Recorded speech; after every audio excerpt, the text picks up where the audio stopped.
The text message arrived at exactly 7:43 p.m., just as I was adjusting my tie in the restaurant's bathroom mirror.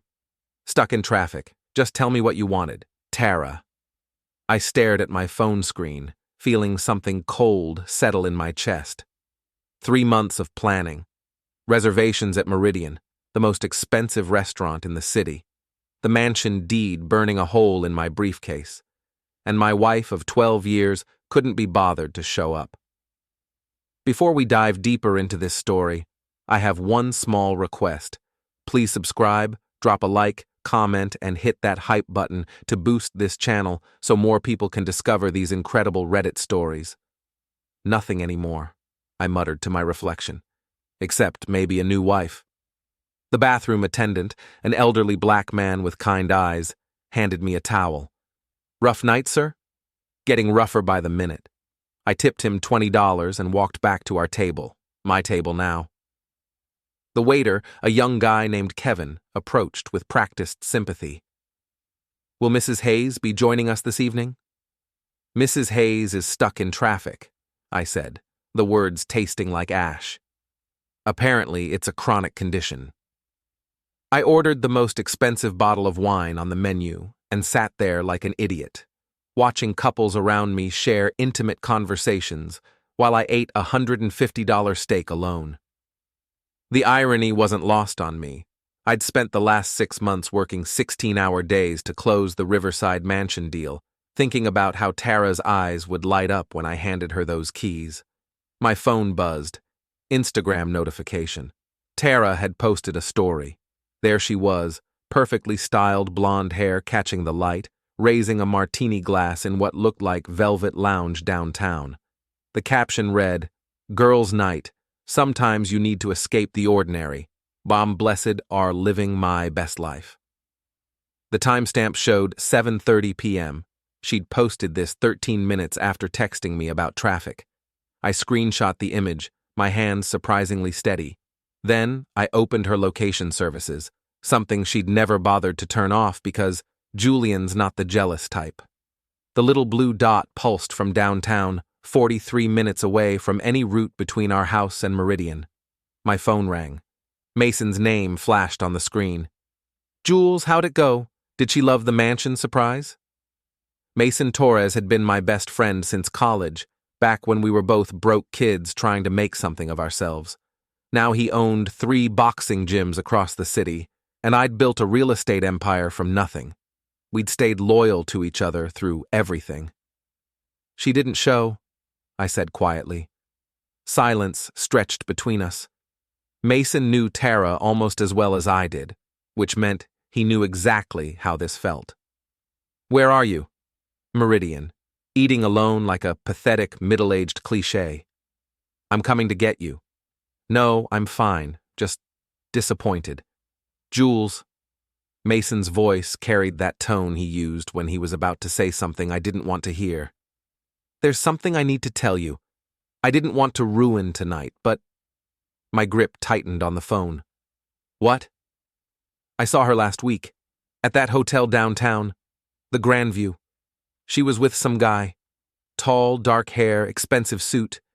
They looked close." The restaurant noise faded to white static. I watched the wine in my glass catch the candlelight, thinking about how beautiful it looked, how deceptively simple. "Jules? You there?" "Yeah, I'm here." I took a sip of wine that now tasted like nothing. "Did you recognize him?" "No, but I got a picture. Didn't want to send it over the phone." "Send it now." "Jules." "Send it, Mason." My phone buzzed 30 seconds later. The image was grainy, taken from across the hotel lobby, but clear enough. Tara, wearing the red dress I'd bought her for our anniversary, leaning into a man I recognized immediately. Derek Grant, my old college acquaintance turned successful PR consultant. The same Derek Grant who'd spent 4 years trying to one-up me in everything, grades, jobs, women. The same Derek Grant who'd made a pass at Tara at our wedding reception 12 years ago, whispering something in her ear that made her laugh while I was dancing with my mother. I'd thought I'd won that competition when Tara chose me. Apparently, the game was still going. His name is Derek Grant, I told Mason. You know him? Unfortunately, I signaled Kevin for the check. I'm going home. Want me to come over? No, I need to think. The drive home took 23 minutes through light evening traffic, the kind of traffic that definitely wouldn't make anyone an hour late for dinner. Our house sat in Maple Heights, a neighborhood I'd specifically chosen because Tara loved the tree-lined streets and historic charm. Now it felt like a mausoleum. Tara's white BMW wasn't in the driveway. I sat in my car for a moment, looking at our house, our beautiful, perfectly maintained house with its manicured lawn and expensive landscaping. I'd bought it 5 years ago when my real estate business really took off, thinking it would make Tara happy. She'd posted hundreds of Instagram photos of our dream home, but I couldn't remember the last time she'd seemed genuinely happy inside it. My phone buzzed. Another Instagram story from Tara. This time she was at Velvet Lounge's rooftop bar, arms around two of her influencer friends, Brittany and Sage, both blonde, both vapid, both married to men they regularly complained about on social media. The caption read, "When your girls understand you better than anyone. Sisterhood. Authenticity." I screenshot that one too. Inside, the house felt hollow. Tara had redecorated again last month. Everything white and gold and expensive, like a hotel lobby. None of it felt like home anymore. I poured myself 3 fingers of bourbon and sat in my office, staring at the mansion deed on my desk. Riverside Mansion, 42 rooms, 8 bathrooms, tennis court, pool, guest house. Built in 1924 by railroad money, recently renovated with modern amenities, while preserving the historical details. I'd beaten out 6 other buyers and paid $2.3 million cash. For her. All of it for her. My computer was still logged into Tara's social media accounts. She'd asked me to manage her business inquiries months ago, back when she was trying to become a lifestyle influencer. I'd forgotten to log out, and apparently, so had she. Her direct messages were a goldmine of information I'd never bothered to look at before. Conversations with brands, other influencers, and Derek. The message thread with Derek went back 4 months. It started professionally. He was helping her land sponsorship deals, but quickly became personal. By 3 months ago, they were texting constantly. 2 months ago, the messages turned flirtatious. 1 month ago, they turned explicit. "Julian's working late again," she'd written. "I'm starting to think he loves those properties more than me."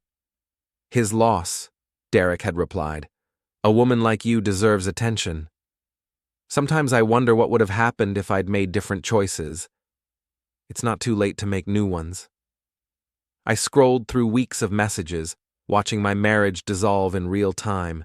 Tara complaining about our boring life, Derek encouraging her dissatisfaction, both of them feeding off each other's narcissism. The most recent exchange was from this afternoon.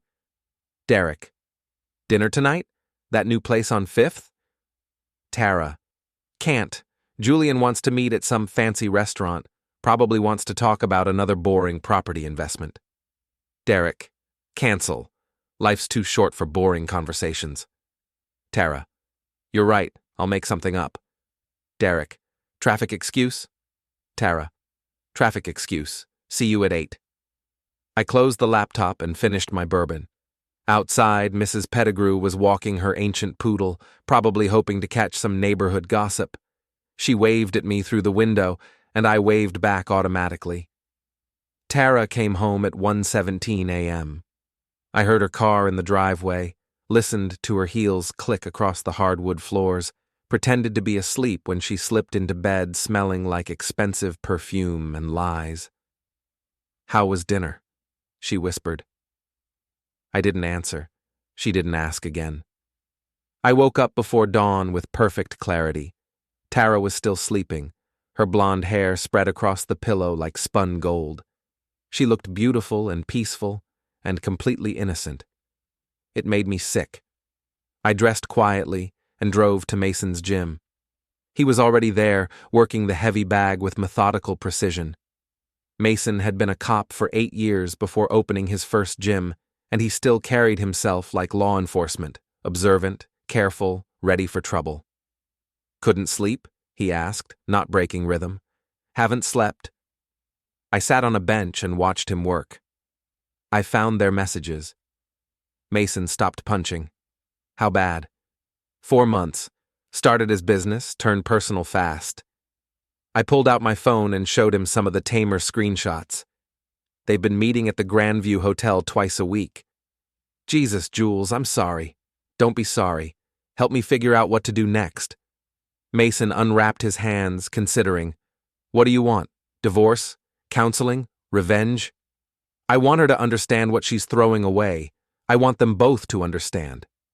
"That sounds like revenge with extra steps." "Maybe it is." I stood up and started pacing.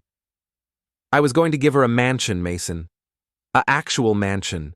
42 rooms, tennis court, pool. I bought it to surprise her, to show her how much our life together means to me. And now?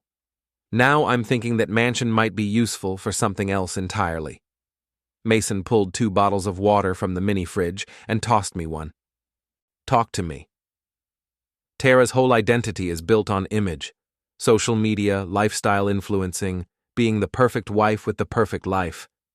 What happens if that image gets shattered? She rebuilds it somewhere else.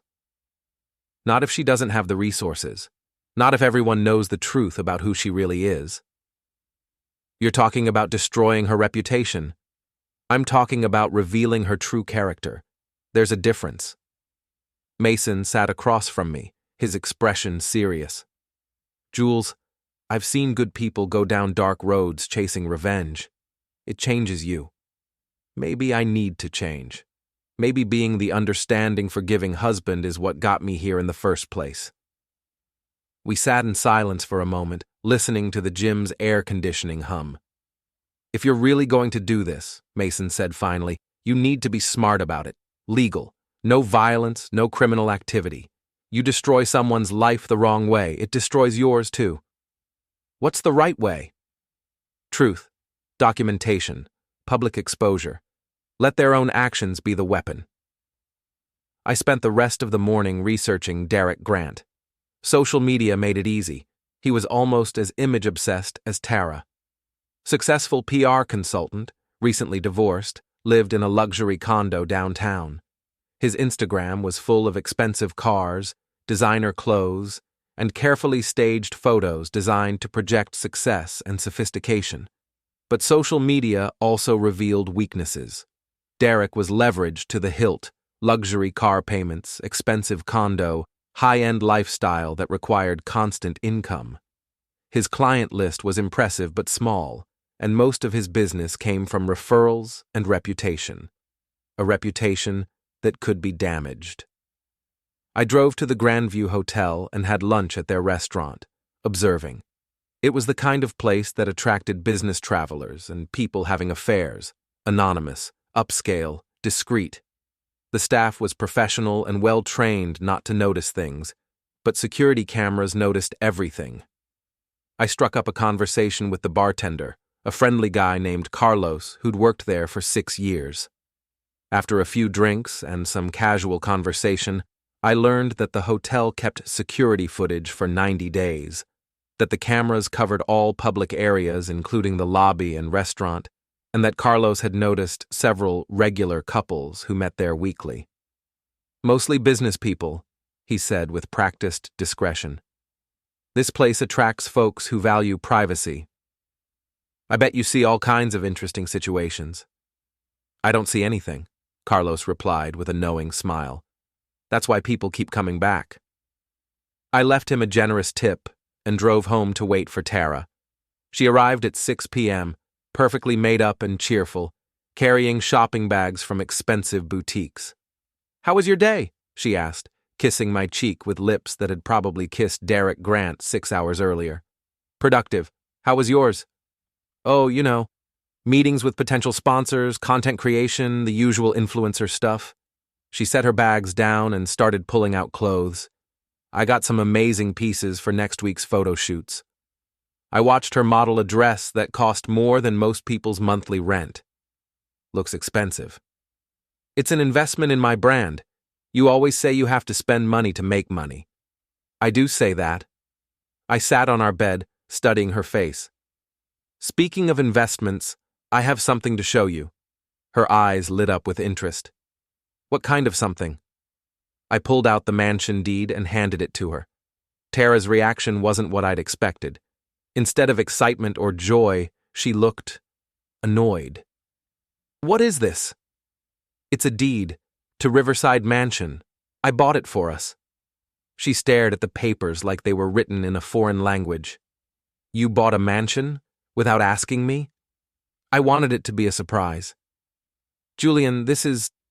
She set the deed down without really reading it. This is a lot of responsibility. A house that size, the maintenance, the utilities. Do we really need something so... excessive?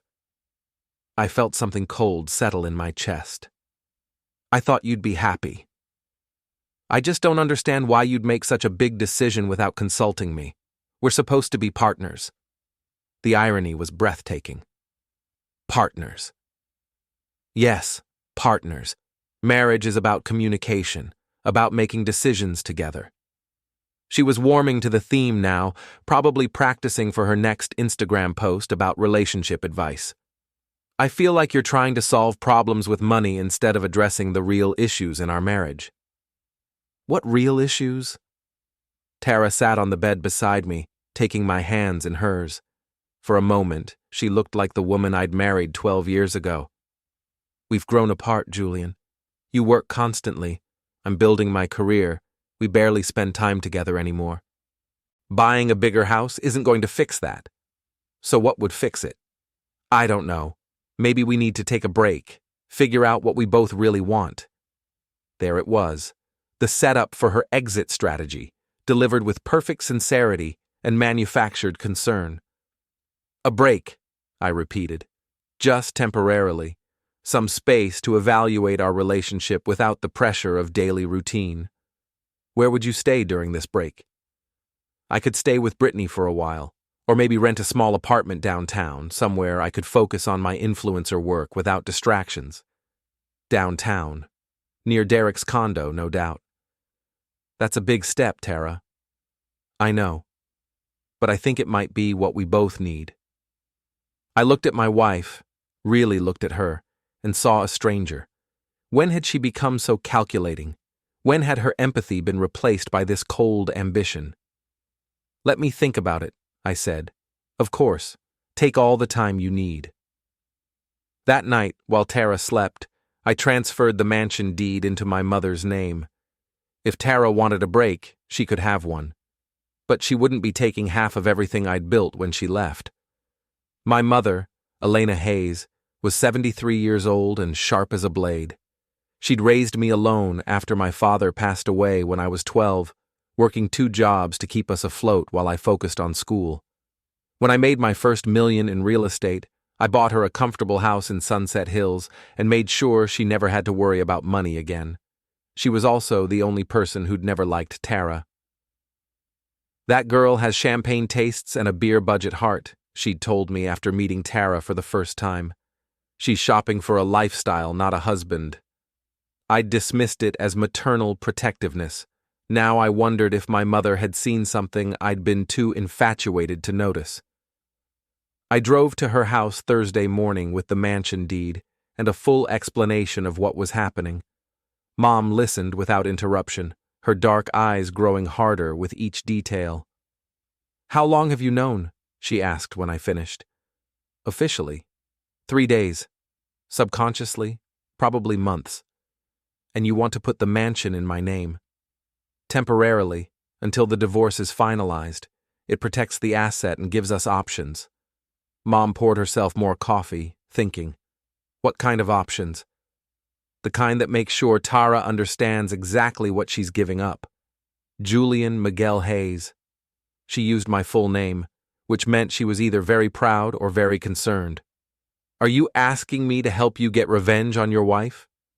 I'm asking you to help me show her the consequences of her choices. That sounds like revenge with better vocabulary. I laughed, despite everything. Mason said something similar. Mason's a smart boy. Always liked him better than that plastic wife of yours. Mom signed the deed transfer papers with a flourish. What do you need me to do? Live in the mansion, throw parties, be fabulous, show Tara and everyone else what she could have had if she'd made different choices? I can do fabulous. Mom's smile was sharp as winter. When do I move in? This weekend. I'll hire movers and decorators. Make it perfect. What about Tara? Tara's taking a break from our marriage. She'll be staying downtown, focusing on her influencer career. Poor thing, Mom said with absolutely no sympathy. I'm sure she'll find someone to comfort her during this difficult time. Friday evening, Tara packed 3 suitcases with her best clothes and most of her expensive accessories.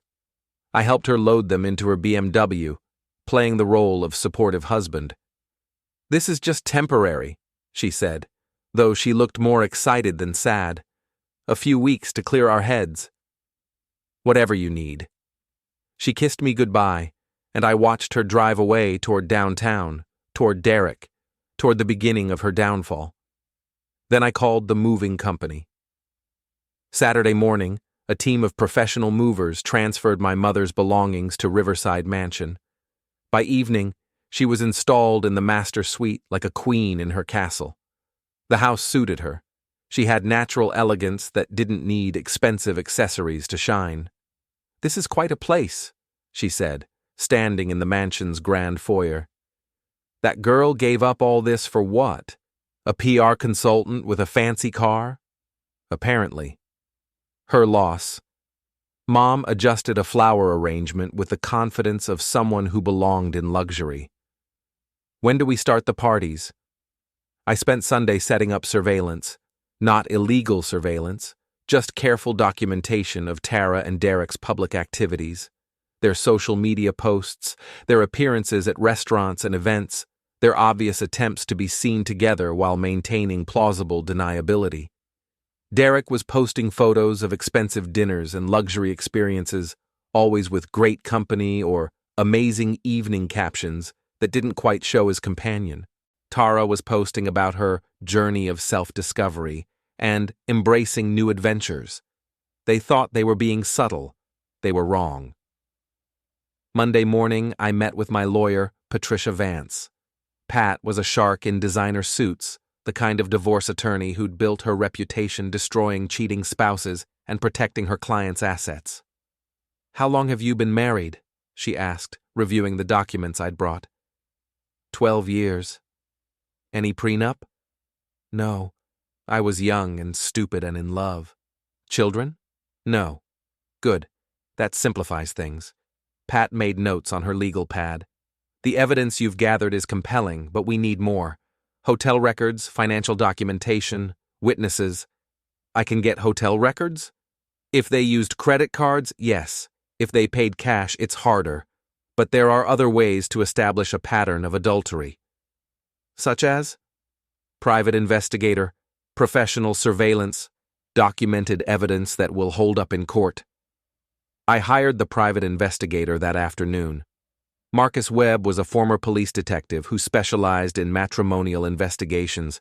He was expensive, thorough, and completely without sentiment about his work. How long do you want me to follow them? He asked. Until we have enough evidence to destroy them both. That's not how I work, Mr. Hayes. I gather evidence for legal proceedings. What you do with that evidence is your business, but I don't participate in revenge schemes. Fair enough. How long to establish a clear pattern of adultery? 2 weeks, maybe 3. Depends how careful they're being. They're not being careful at all.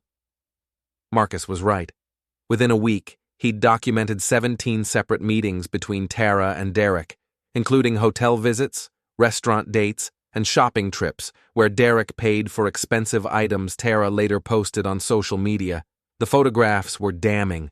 Tara and Derek holding hands in hotel lobbies, kissing in restaurant parking lots, Derek's hand on Tara's back as they entered his condo building.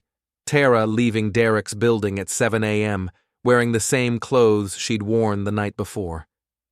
"Your wife isn't very discreet," Marcus reported. "Neither is her boyfriend. This is some of the easiest evidence I've ever collected." "What about Derek's background?" "Interesting story there. He's leveraged to the hilt. Car payments, condo mortgage, credit card debt. His business is successful, but not as successful as he pretends. He's been using your wife's social media presence to attract new clients." "He's using her?" "Mutually beneficial arrangement. She gets expensive dinners and gifts. He gets access to her follower base and social connections. It's a business relationship that happens to include closeness." That hurt worse than simple adultery. Tara wasn't just cheating. She was being used, and she was too shallow to realize it. "There's something else," Marcus continued. "Derek's ex-wife, Rebecca Grant. They divorced 8 months ago, and she's still angry about it. Might be willing to share information about his patterns, his weaknesses. Set up a meeting." Rebecca Grant was everything Tara wasn't. Intelligent, accomplished, genuinely elegant. She was a surgeon at Metropolitan Hospital, with dark hair and serious eyes that had seen too much of Derek's bullshit. "We met at a quiet coffee shop near the hospital. Marcus Webb said you're having Derek problems," she said without preamble. "He's sleeping with my wife."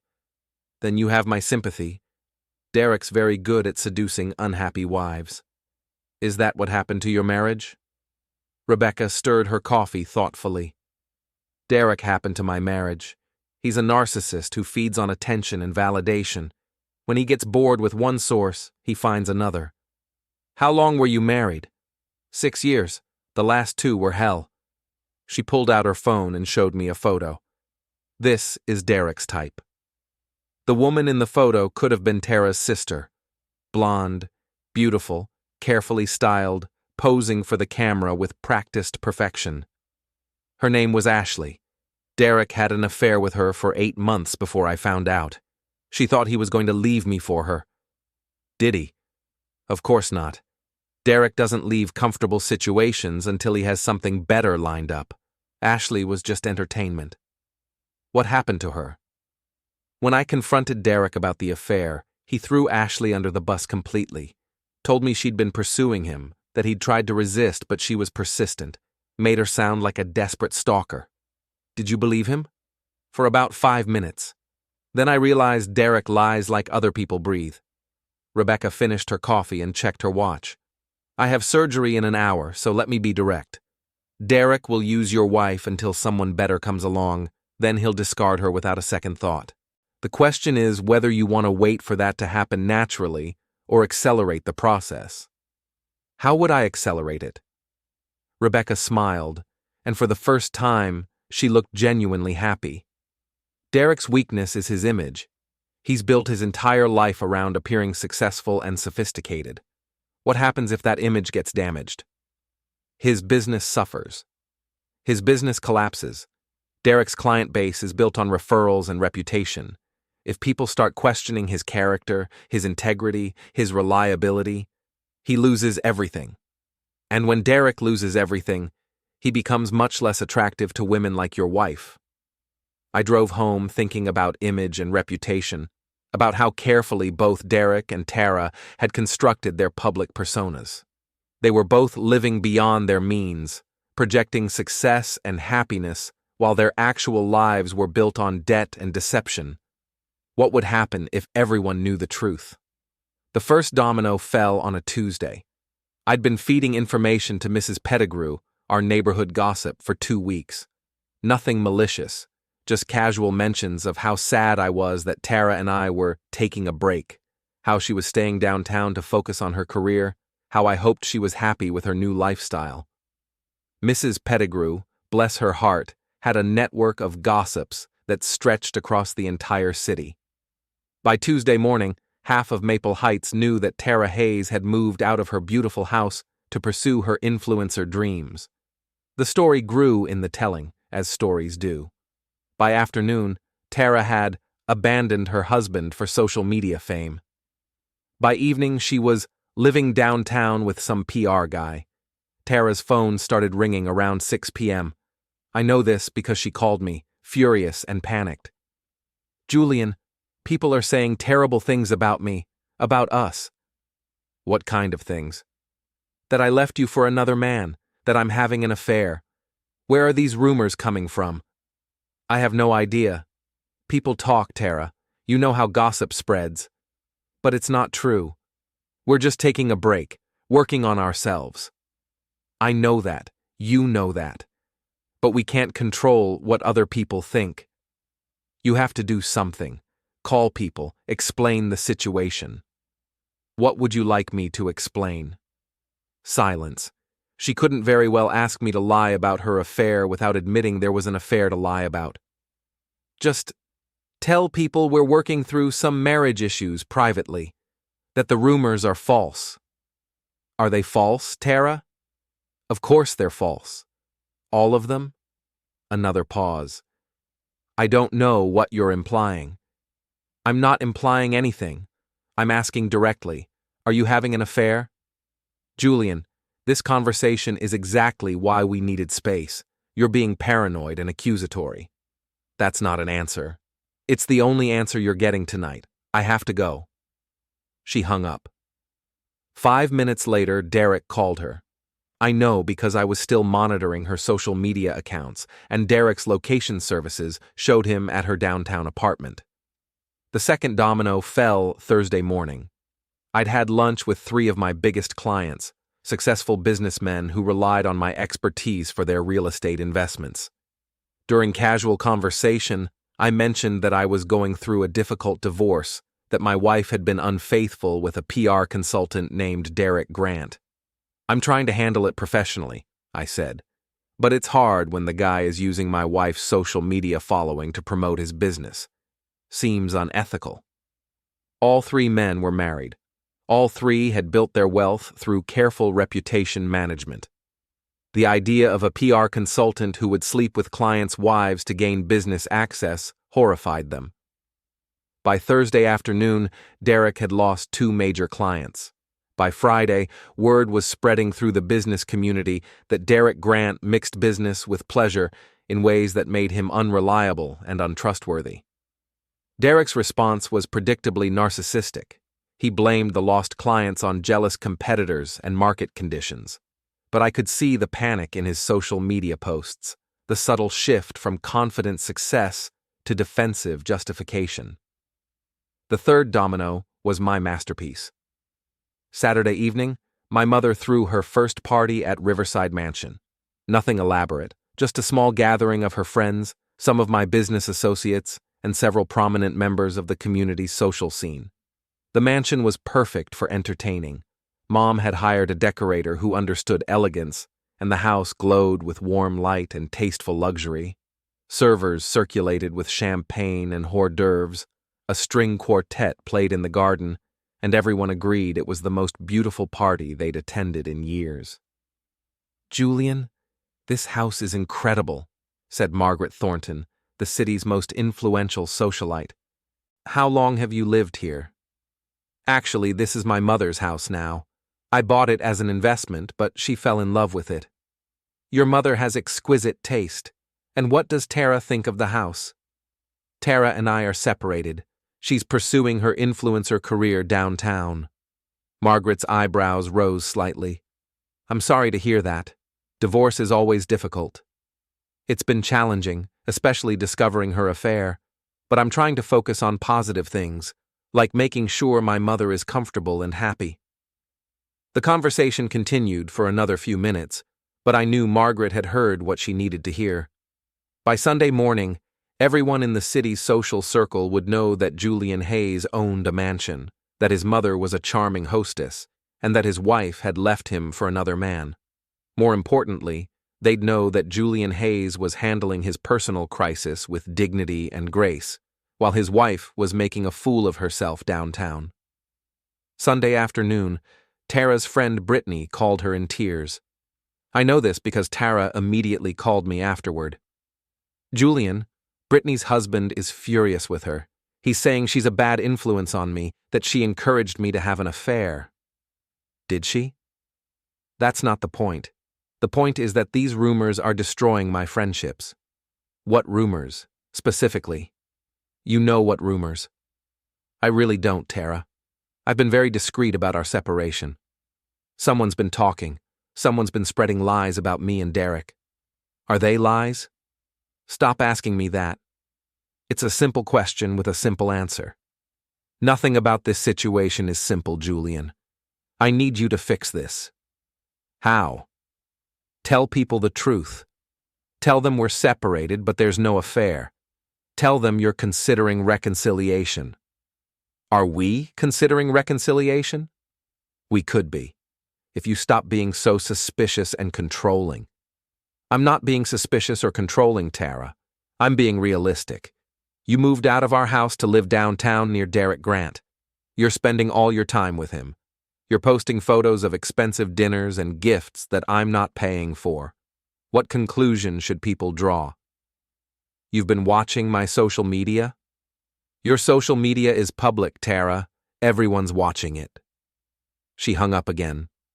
Monday morning brought the fourth domino, and this one was entirely Derek's fault. Derek, feeling pressure from lost clients and circulating rumors, decided to go on the offensive. He posted a long Instagram story about jealous husbands and small-minded people who spread lies about successful entrepreneurs. The post was defensive, petty, and completely unprofessional. Worse, it confirmed that he was involved in a situation with a married woman, even if he didn't name Tara specifically. Several of his remaining clients saw the post. 2 more canceled their contracts by noon. Derek's landlord also saw the post. Apparently, Derek's lease included a morality clause, and the landlord was already concerned about Derek's ability to pay rent given his recent business losses. Derek received an eviction notice Tuesday morning. By Wednesday, he was scrambling to find a new apartment and rebuild his client base. The confident, successful image he'd projected was cracking under pressure, revealing the desperate, leveraged reality underneath. Tara, meanwhile, was discovering that being Derek's girlfriend was much less appealing when Derek was stressed, broke, and homeless. Thursday evening, she called me for the 3rd time that week. Julian, can we talk? In person? About what? About us. About our marriage. I think I've made some mistakes. What kind of mistakes? Can we just meet? Please, I'll come to the house. I'm not living in the house anymore. I'm staying at the Marriott downtown while I look for a new place. Why aren't you living in our house? It's not our house anymore, Tara. I sold it. Silence. You sold our house? I sold my house. You moved out, remember? You're taking a break from our marriage to focus on your career. But where am I supposed to live? I assumed you'd figured that out when you moved in with Derek. I'm not living with Derek. I'm renting a small apartment. That must be expensive on an influencer's income. Julian, please, can we meet and talk about this reasonably? Of course. How about Meridian? Tomorrow at 8? That's where you wanted to have dinner the night I couldn't make it. Yes, seemed appropriate. She agreed to meet me, and I knew she'd spend the next 24 hours rehearsing her performance, preparing to manipulate me back into supporting her lifestyle while she figured out her next move. But I had 24 hours to prepare too, and I'd learned a lot about manipulation in the past month. Friday evening at Meridian, I arrived 15 minutes early and requested the same table where I'd eaten alone a month ago. Kevin, the same waiter, greeted me with professional sympathy. Good to see you again, Mr. Hayes. Will Mrs. Hayes be joining you this evening? She says she will. We'll see if she's still stuck in traffic. Tara arrived exactly on time, which told me how nervous she was. She looked beautiful but strained, wearing a black dress that emphasized her figure and expensive jewelry that Derek had probably bought her during happier times. Julian. She kissed my cheek, lingering a moment longer than necessary. You look good. Thank you. You look expensive. She sat across from me, arranging herself carefully. I've missed this. Us. Spending time together. Have you? Of course. The separation has been harder than I expected. Kevin approached with menus. Good evening, Mrs. Hayes. Wonderful to see you both together again. Tara smiled brilliantly. It's wonderful to be here. I ordered wine, a good bottle, but not the most expensive on the menu. Tara noticed. How have you been? She asked. Really? Busy. The real estate market's been strong. I closed 3 deals last week.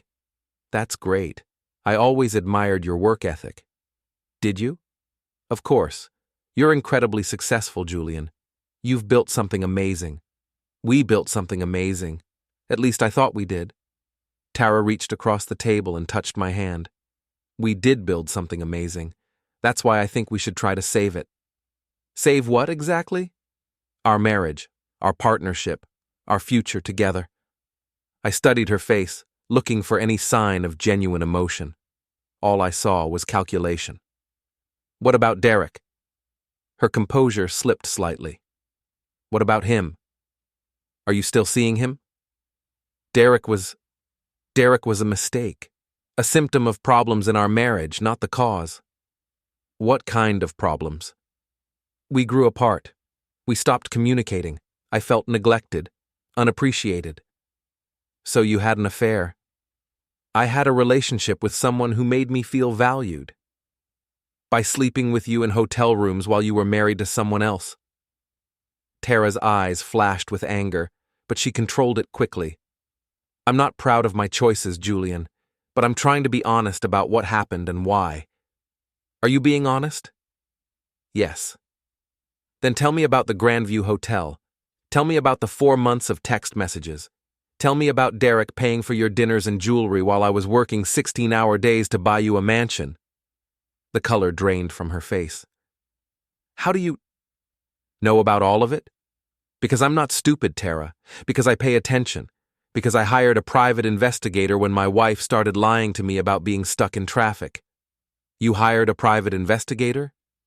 I hired the best private investigator in the city, Marcus Webb, former police detective, very thorough.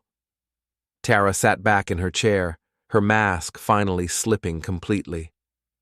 You've been spying on me. I've been documenting your adultery for divorce proceedings. There's a difference. Julian, please, let me explain. Explain what?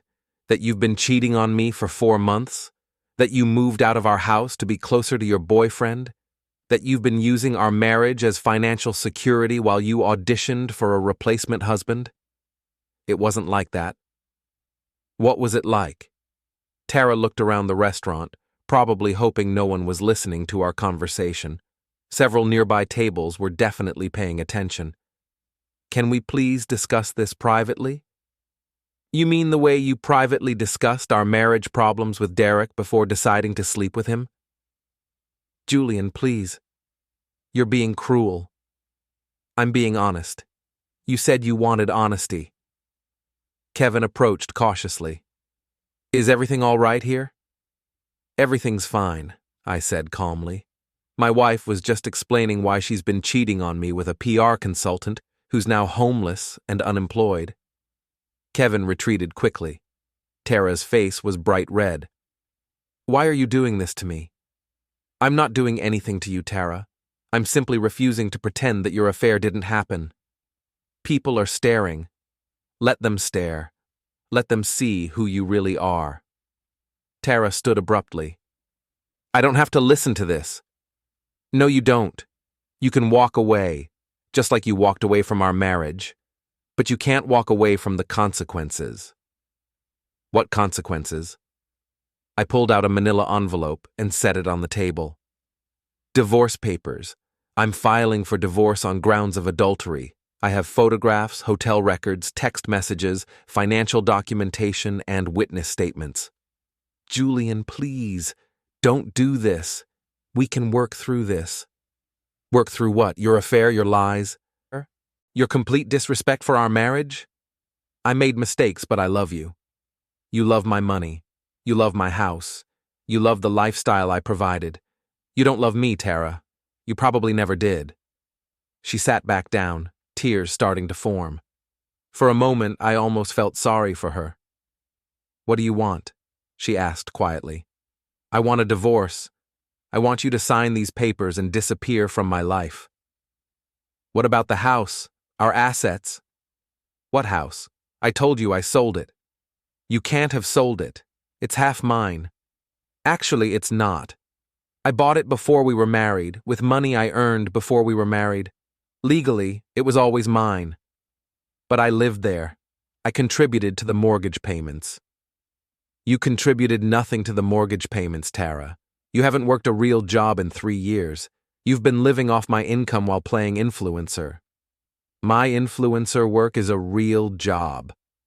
"How much money did you make last year from your influencer work?" Silence. "I'll tell you how much. $1,400. Total, for the entire year. Your hobby cost more than it earned." "I was building my brand." "You were building a fantasy, and now it's time to wake up." Tara wiped her eyes, smearing her carefully applied makeup. "Where am I supposed to go? What am I supposed to do?" "That's not my problem anymore. You should have thought about that before you started sleeping with Derek Grant." "He's not. Derek and I aren't. Derek and you aren't what? Together anymore?" "I know. Derek's broke and homeless. Funny how quickly love fades when the money runs out." She stared at me like she was seeing a stranger. "You're different. You're cruel. I'm realistic. I'm done being the understanding husband who pretends not to notice when his wife treats him like shit." "I never treated you like shit. You cheated on me for 4 months. You lied to my face every single day. You moved out of our house to be closer to your boyfriend. You told your friends that I was boring and predictable and that you deserved better. How is that not treating me like shit?" Tara had no answer for that. "Sign the papers, Tara. Make this easy on both of us." "And if I don't?" "Then I file anyway, and everything becomes public record. The photographs, the hotel records, the text messages, everything." "You wouldn't. Try me." She picked up the pen with shaking hands and signed the divorce papers. "There's one more thing," I said, pulling out my phone. "I need you to post something on your social media, an explanation of why we're getting divorced. I'm not going to humiliate myself publicly. You already humiliated yourself publicly. This is just acknowledging reality." I showed her the draft post I'd written. "Julian and I are divorcing due to my infidelity. He's a good man who deserved better than what I gave him. I take full responsibility for the failure of our marriage. I'm not posting that." "Then I'll post the photographs of you and Derek at the Grandview Hotel. Your choice." She took my phone and posted the message to her Instagram, Facebook, and Twitter accounts. Within minutes, the comments started pouring in. Some supportive, some critical, most just shocked that Tara Hayes had publicly admitted to adultery. "Are we done here?" she asked. "We're done." Tara stood to leave, then turned back. "What happened to you, Julian? You used to be kind." "I used to be naive. There's a difference." She walked away, and I watched her go. Kevin approached cautiously with the check. "Rough conversation," he said sympathetically. "Necessary conversation." I left him a generous tip. Sometimes the truth hurts. I drove home, to my mother's mansion where I was now living temporarily, feeling lighter than I had in months. Mom was in the garden, tending to her roses. "How did it go?" she asked. "She signed the papers." "Good. That girl never deserved you." "Maybe. Or maybe I never deserved better. Either way, it's over now." "What's next?" I looked at the mansion, at the gardens, at the life I'd built and nearly lost to someone who didn't value it. "Next, I figure out who I want to be now that I'm not married to Tara." "Any ideas?" "A few. But first, I think I'll take a vacation. Somewhere far away where no one knows about my divorce or my cheating ex-wife or any of this mess." "That sounds perfect." 3 months later, the divorce was finalized. Tara received a small settlement, enough to start over, but nowhere near half of what I'd built. Derek moved back in with his parents and started a new business that failed within 6 months. I kept the mansion and started dating again, carefully this time with a much better understanding of what I wanted in a partner. And sometimes, late at night, I'd think about that dinner at Meridian and wonder if I'd become the villain in my own story. But then, I'd remember 4 months of lies, hotel room betrayals, and the look on Tara's face when she realized she'd thrown away everything for a man who abandoned her the moment life got difficult. Maybe I had become the villain, but sometimes the villain is the only one willing to tell the truth.